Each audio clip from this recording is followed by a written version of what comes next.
Hello guys, welcome back to JK practice.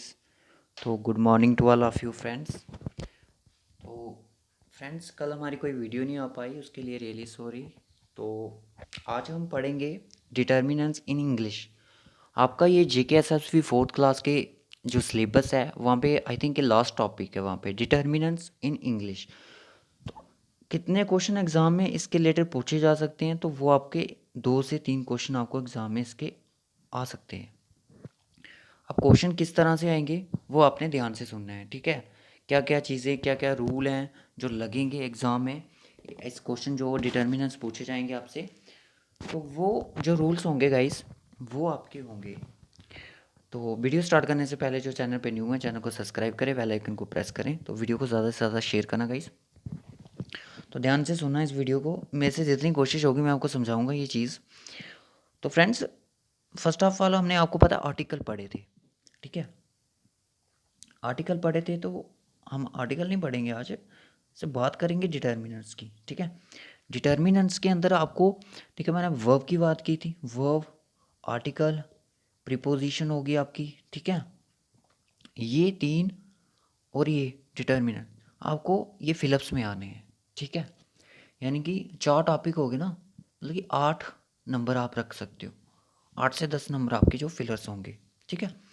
तो आपने ध्यान रखना है कि रूल्स क्या होंगे। जो ऑप्शन में आपको, अगर ऑप्शन में अगर आपको एन होगा, द होगा और ए होगा और नन ऑफ दिस होगा, तो समझ लाना है ये आर्टिकल है, ठीक है। और वर्ब का मैंने आपको बताया, सेंटेंस आपने बनना है। अगर रूल जिसको पता होंगे ना तो वो ईजिली कर लेगा। चलो बात करते हैं आज के टॉपिक की। तो फ्रेंड्स, आज क्या है, डिटर्मिनेंट्स है, ठीक है। पहले बात करेंगे डेफिनेट आर्टिकल की, ठीक है। ये मैंने आपको पढ़ा दिया कि द कहाँ पे लगता है।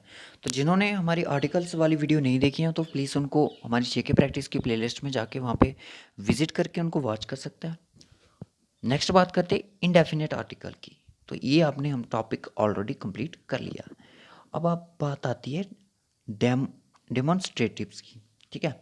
डेमोन्स्ट्रेटिव्स के अंदर कौन कौन से वर्ड्स आते हैं, दिस कहाँ पे यूज़ होता है, दैट कहाँ पे यूज़ होता है, दिस कहाँ पे होता है, दोस कहाँ पे यूज़ होता है, ठीक है।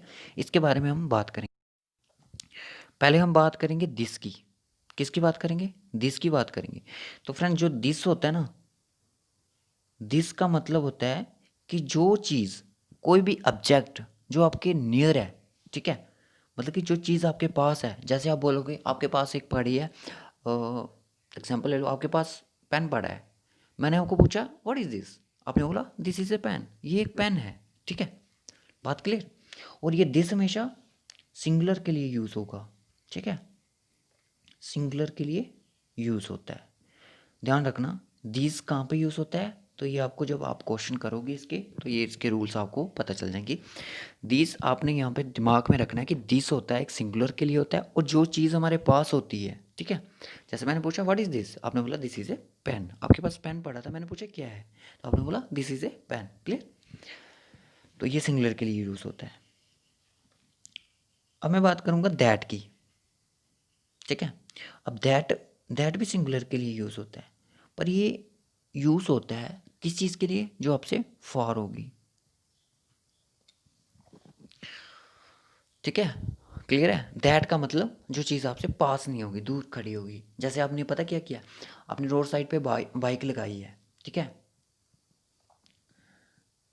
आपने रोड साइड पे बाइक लगाई है, तो आप बोलोगे that is my bike.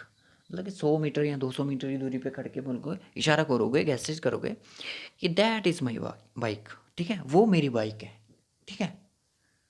Clear.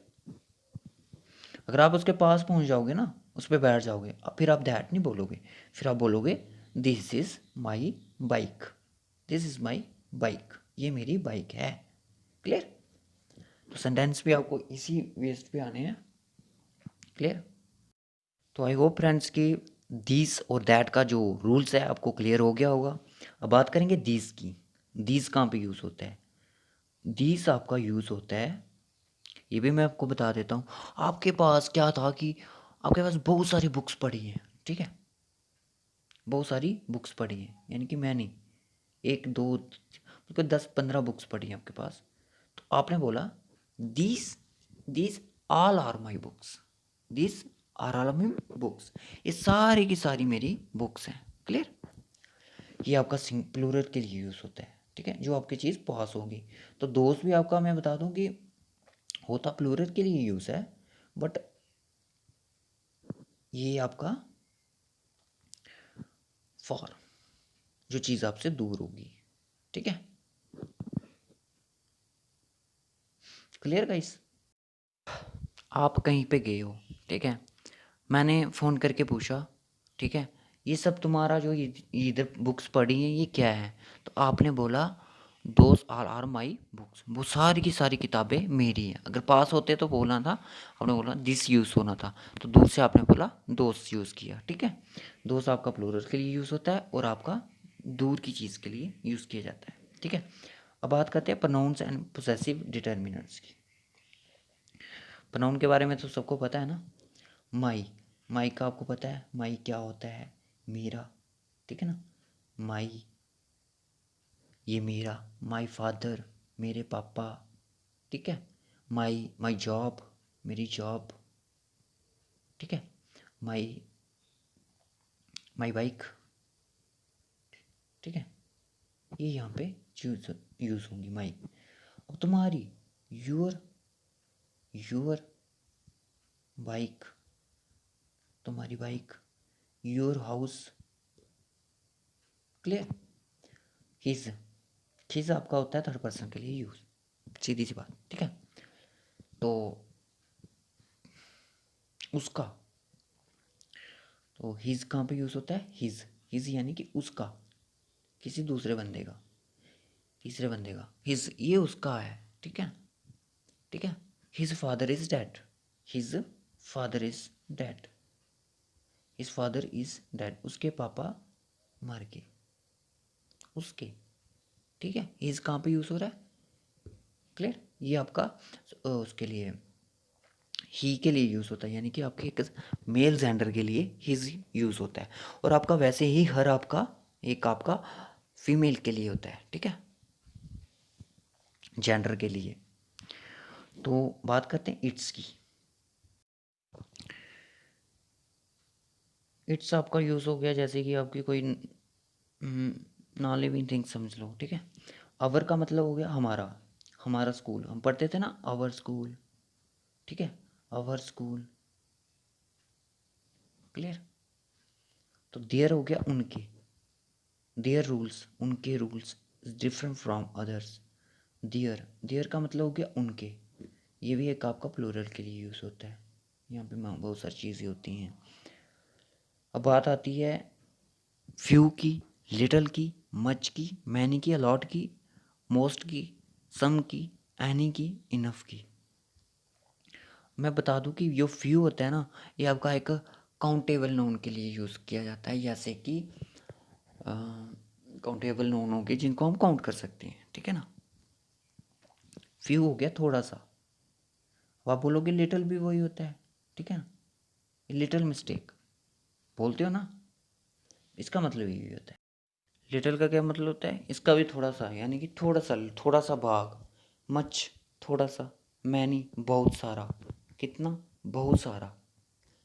ठीक है ना, तो मच हो गया आपका, आप मच यूज़ कर सकते हो, टू मच बोलते हो ना, बहुत ज़्यादा। मैनी आपका बहुत ज़्यादा।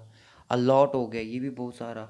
मोस्ट हो गया, ये भी बहुत सारा। सम हो गया थोड़ा सा। सम आपका याद रखना, सम आपका एक आपका, इतने आपको याद रखने की ज़रूरत नहीं है, बट जो मेन मेन है वो मैं आपको बता दूँ। ये हो गया, लिटिल हो गया, मैनी हो गया, और मोस्ट हो गया, सम हो गया। सम आपका होता है अनकाउंटेबल। ठीक है, सम होप्स हो गई, जैसे मुझे कुछ आशा थी, कितनी थी वो नहीं पता, बट थोड़ी सी थी। ठीक है, एनी आपका यूज़ होता है, एनी आपका वहाँ पे यूज़ होता है। एनी पे आपको एक मैं सेंटेंस बताता हूँ कि I did not have any money, मेरे पास कोई भी मनी नहीं है। आई डिड नॉट, इतने रोल्स आपसे पूछे नहीं जाएंगे क्योंकि 2-3 मार्क्स की सेक्शन, अगर 5-6 मार्क्स की सेक्शन हो तो वहाँ पे आपसे ये चीज़ें ज़्यादा पूछी जाएंगी। I did not have any money, मेरे पास कोई भी मनी नहीं है।